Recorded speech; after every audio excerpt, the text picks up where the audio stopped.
Bueno, ya tenemos aquí con nosotros al representante del programa de las Naciones Unidas. Del Representante sistema completo. no. Él es El coordinador coordinador. residente del sistema de Naciones Unidas en la República Dominicana. Se trata de Mauricio Ramírez Villegas, a quien le damos la bienvenida. Gracias, Adalberto. Hay Gracias. cambios en el sistema que sería interesante compartir con la audiencia nuestra. ¿Cuáles son esos cambios, don Mauricio? Don Mauricio es colombiano y como decíamos ahorita en el comentario, se trata de una persona con una larga trayectoria en el sistema de Naciones Unidas. Ha sido representante en varios países de la América Latina, especialmente del Caribe, y también trabajó en la sede del organismo en Nueva York. Así que, bienvenido. Don Mauricio. Muchísimas gracias. Sí, la reforma de Naciones Unidas responde a muchas razones, pero para entenderla hay que ver sus orígenes, primero que todo. La organización nace en una época en que se requería paz y seguridad, después de la Segunda Guerra Mundial. Entonces una función principal es la paz y la seguridad. La otra, los derechos humanos, el respeto a los derechos humanos, que también obviamente surge la Declaración Universal de Derechos Humanos una vez se crea la organización. La otra es el desarrollo. En su momento, obviamente, el foco fue la reconstrucción de los países devastados por la guerra mundial. Entonces, el desarrollo, que implicaba también un apoyo financiero y por consiguiente se surgen instituciones financieras como el Fondo Monetario Internacional, el Banco Mundial, para la financiación de la reconstrucción. Y por último, la asistencia humanitaria. Son, digamos, como los 4 pilares fundamentales de la organización. La organización ha venido reformándose en el transcurso del tiempo, por obvias razones. El mundo cambia, el contexto global cambia, los países se van desarrollando, entonces el contexto va modificándose y por consiguiente la organización tiene que ajustarse a esa dinámica también de transformación. De los 4 pilares ya ha habido 2 cambios importantes. En derechos humanos, en el año 2000, cuando hubo un proceso importante también de reforma de la organización, principalmente promovido por Kofi Annan, se hizo la reforma en derechos humanos y se crea el Consejo de Derechos Humanos. Entonces ahí ya hay, digamos, una parte importante de la reforma de la organización en su momento. Luego, en el año 2016 también se hizo una reforma importante en el sistema humanitario. Hubo una cumbre humanitaria en Estambul en el año 2016 y se reformó todo el sistema de respuesta de parte del sistema de Naciones Unidas en asistencia humanitaria, que responde en una parte porque los recursos financieros para la asistencia humanitaria son limitados y la efectividad, digamos, del financiamiento para la asistencia humanitaria también requiere revisión. Y obviamente hay también un desgaste internacional, los donantes, lo vivimos en el terremoto de Haití, hubo millones de recursos que llegaron y de alguna manera la efectividad y la eficiencia con que esos recursos garantizan transformaciones reales en la vida de las personas, pues tiene realmente sus cuestionamientos. Y ha habido entonces una reflexión de parte de Naciones Unidas, cuando yo hablo de Naciones Unidas no hablo solamente de la organización, hablo de los países miembros de Naciones Unidas. Se hace una reflexión profunda sobre la efectividad de la asistencia humanitaria y ahí se hace entonces la reforma humanitaria y esto implica entonces primero una disminución importante de recursos financieros, pero entonces una focalización más hacia avanzar en lo que es la prevención de conflictos, de respuesta a desastres naturales, de respuesta a crisis sociales, y no necesariamente estar siempre curando los daños, los efectos de estas crisis, Pero sino trabajar mucho más en prevención. hay algo que no se podía prevenir y era esta pandemia. Cuéntenos entonces, don Mauricio, cuáles son los aportes que han estado haciendo ustedes como sistema de Naciones Unidas en el marco de una pandemia que trae con ella una crisis económica y una crisis sanitaria donde también se evidencian las desigualdades en las naciones. Sí. En la pandemia, mira, nosotros tenemos una respuesta que precisamente tiene 3 dimensiones de lo que te estaba hablando en este momento. Una que es de salud, y que responde fundamentalmente a apoyar a los países a prepararse adecuadamente para responder al reto que implica la pandemia, desde el punto de vista, digamos, del sector salud, la capacidad institucional, la capacidad en recursos humanos, la capacidad en insumos. Entonces, hay una parte importante del trabajo que estamos haciendo de apoyo a la pandemia en cuanto a la respuesta sanitaria. Y ahí la OPS-OMS, digamos, es la agencia líder que ha venido apoyando al país. Y detrás de la OPS-OMS obviamente está el resto del sistema de Naciones Unidas para apoyar algunas acciones concretas, sobre todo cuando se trata de responder a las poblaciones más vulnerables. Y ahí hay un trabajo también conjunto del sistema de Naciones Unidas que lo permite hacerlo. La otra parte de la respuesta tiene que ver entonces con la atención a la población más vulnerable. Y eso es ya más en el contexto humanitario, digamos. Es decir, a las poblaciones que se han quedado en un momento determinado sin alimentos, sin ingresos, en vulnerabilidad mayor, entonces hay una respuesta también de carácter humanitario. Y hay, por parte de Naciones Unidas también, entonces, la necesidad de apoyar al Estado a atender a estas personas, que no solamente son las personas, son también la capacidad productiva del país, la economía informal, las pequeñas y medianas empresas que se han quedado también en un momento determinado, digamos, en un estado de vulnerabilidad mayor. Y la tercera dimensión tiene que ver con los temas más de recuperación socioeconómica. La recuperación socioeconómica implica formular políticas públicas, identificar recursos financieros y establecer medidas que le permitan entonces al aparato productivo continuar funcionando.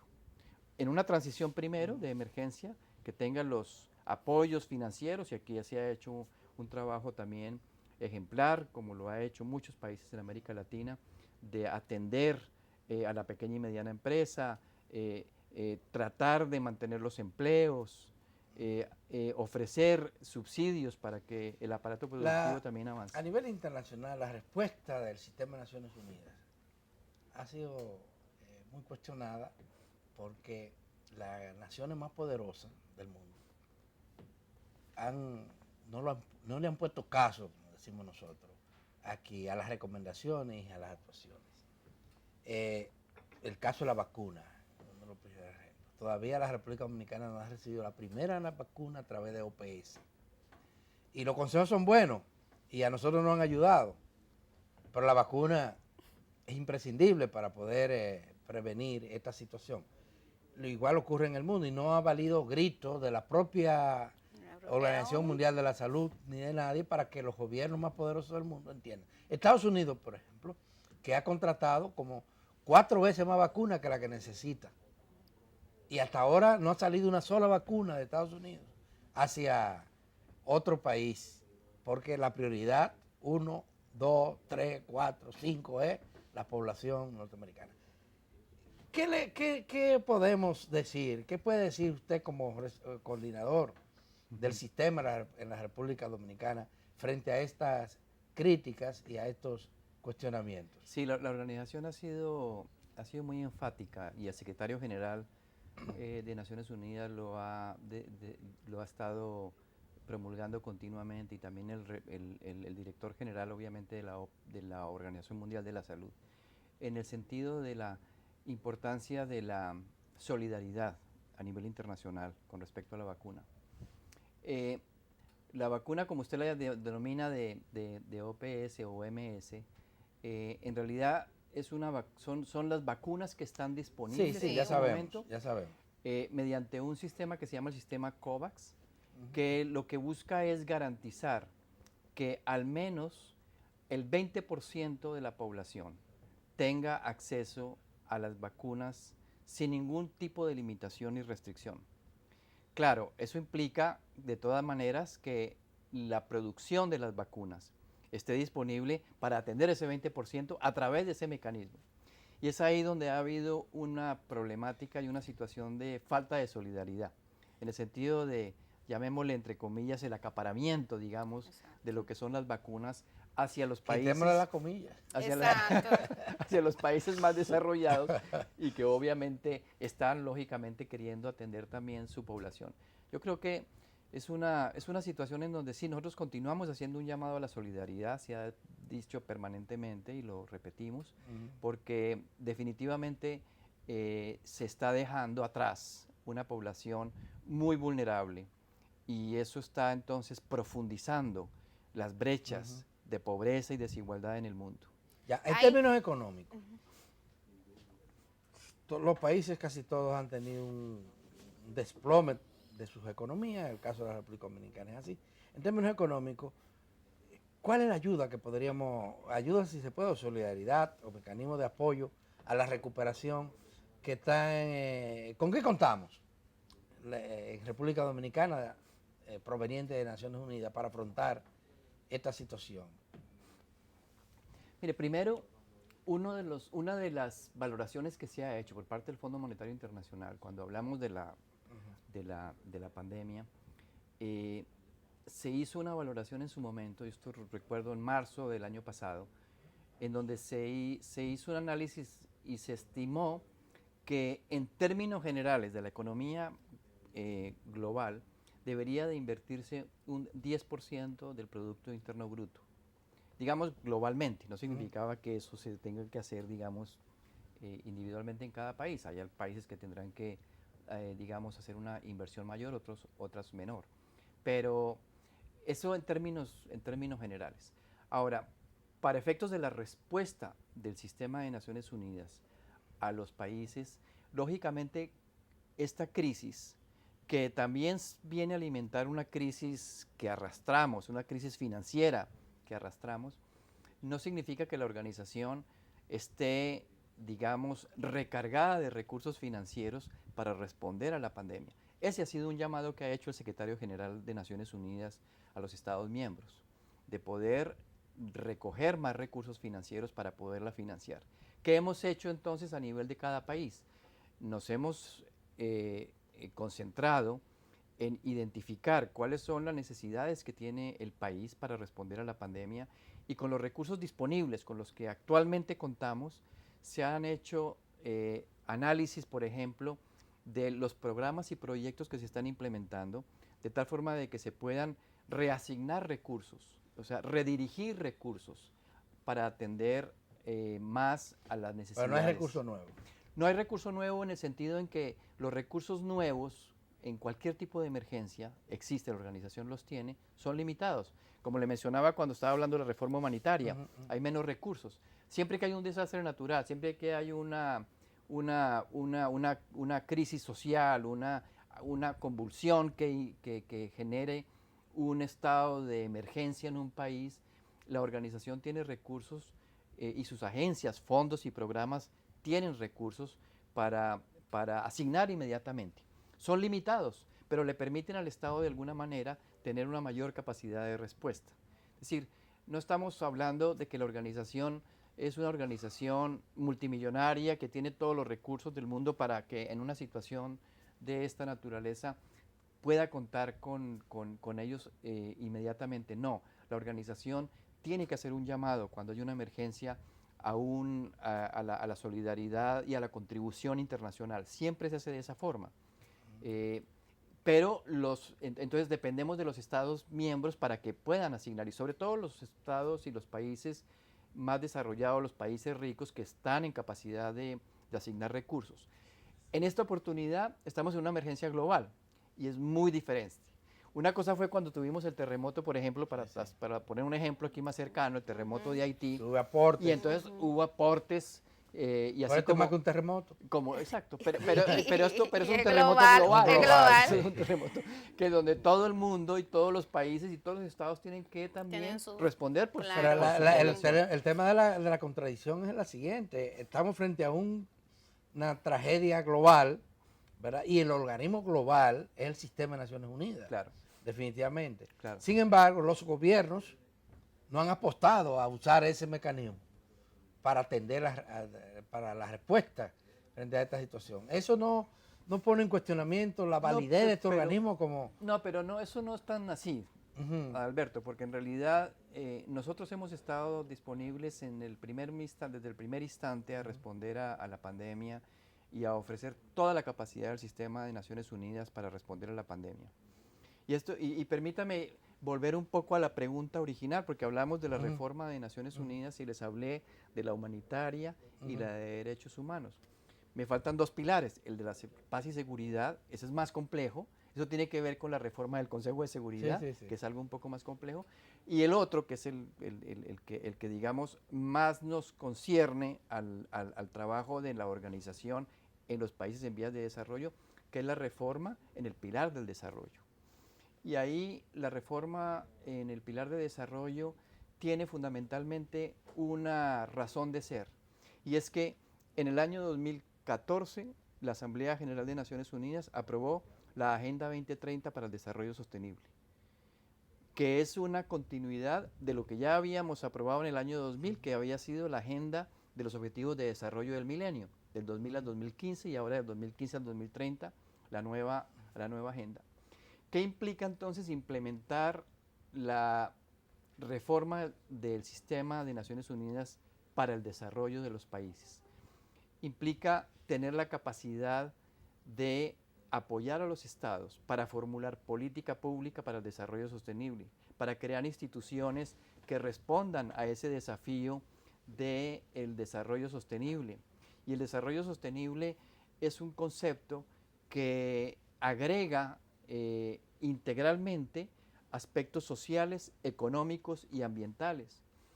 Y esto no es una tarea fácil. Entonces los Estados miembros le piden a Naciones Unidas, apóyenos a formular políticas públicas para el desarrollo sostenible, apóyenos a entender cómo la Agenda Global de Desarrollo y su integralidad se puede comprender, pero también se puede tener la capacidad de responder a ese desafío. Es un gran desafío, es una agenda supremamente ambiciosa, pero compleja, y por eso requiere también una capacidad instalada en el Estado, en Naciones Unidas, capaz de sostenerla. La organización tiene la capacidad, la experiencia, y en el caso de la pandemia, ahora sí respondiendo a su pregunta, obviamente que el sistema de Naciones Unidas en conjunto está disponible para apoyar al país. Lo estamos haciendo en 5 dimensiones importantes. Una de salud, que ya lo mencioné, y es la respuesta inmediata para que puedan un sistema de salud tener la capacidad de respuesta. Los servicios de educación, salud, que puedan atender, y de protección social, que puedan atender a la población más vulnerable. La recuperación económica, el empleo, la capacidad productiva, el apoyo a las pequeñas y medianas empresas, a los emprendimientos, Sí. a una economía que... Hay un hecho que quiero puntualizar, que es un mérito de Naciones Unidas. Los países que más implementaron la recomendación de la Organización Mundial de la Salud son los que han tenido mayores éxitos Frente a la pandemia. frente a la ¿sí? pandemia. Aquellos países, aquellos gobiernos que desoyeron eso, hicieron lo que les dio la gana, como en el caso de Estados Unidos con Donald Trump, en el caso de Brasil,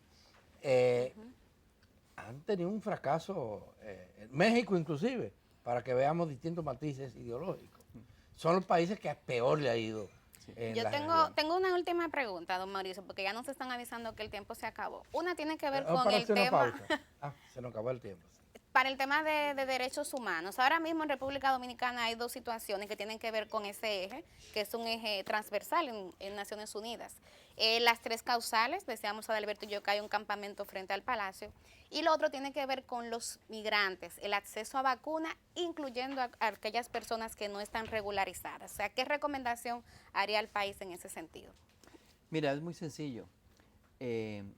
Naciones Unidas es una organización que, como mencionaba, nace con un objetivo central, que es la protección, la promoción y el respeto a los derechos humanos. Y para eso está la Declaración Universal de Derechos Humanos. El primer artículo de la declaración habla de que somos un mundo que las personas tienen los mismos derechos en igualdad, los mismos derechos que deben ser respetados en sus creencias, en su ideología, sin discriminación, sin orientación sexual, etcétera. O sea, hay un enfoque fundamental del trabajo de Naciones Unidas, y nuestras recomendaciones lógicamente tienen que ver con el respeto a los derechos humanos. Y aquí estamos hablando del derecho a la salud sexual y reproductiva de las mujeres, cuando estamos hablando de las 3 causales. Y es el derecho también a la salud. Y debo decir más, el Estado dominicano, cuando presenta al Consejo de Derechos Humanos su informe sobre la protección de los derechos humanos, una de las principales recomendaciones que le hace el Consejo de Derechos Humanos a República Dominicana es el de avanzar en la protección de los derechos de salud, y particularmente para el caso de las 3 causales, la implementación a nivel de la legislación y del Código Penal en este caso, de la protección de la salud con respecto a las 3 causales. Es una recomendación que hace Naciones Unidas, que hace el Consejo de Derechos Humanos a través del Informe Periódico Universal. Luego, de parte de Naciones Unidas, obviamente estamos siguiendo con mucho interés que República Dominicana entre igualmente como la mayoría de los países del mundo, porque son contados casi que con menos de una mano, están contados los países que no han llevado a nivel legislativo la protección de los derechos de la mujer por ese concepto. Se nos ha acabado el tiempo. ¿Se nos quedan temas? Sí, quedan muchos Pero bueno, temas. nos faltó hablar del tema de la reforma en términos general de cómo operamos En República Dominicana. Y en el mundo entero. De cómo Yo creo que dejar vamos a abierta tener la que invitación, concertar una sí, segunda para entrevista, una don segunda Mauricio. entrevista. Así. Sí, cómo no, cómo no. Muchísimas gracias. Vamos a hacer una pausa y volvemos con la presidenta de la Asociación de Profesionales de Profesionales Enfermería. de Enfermería.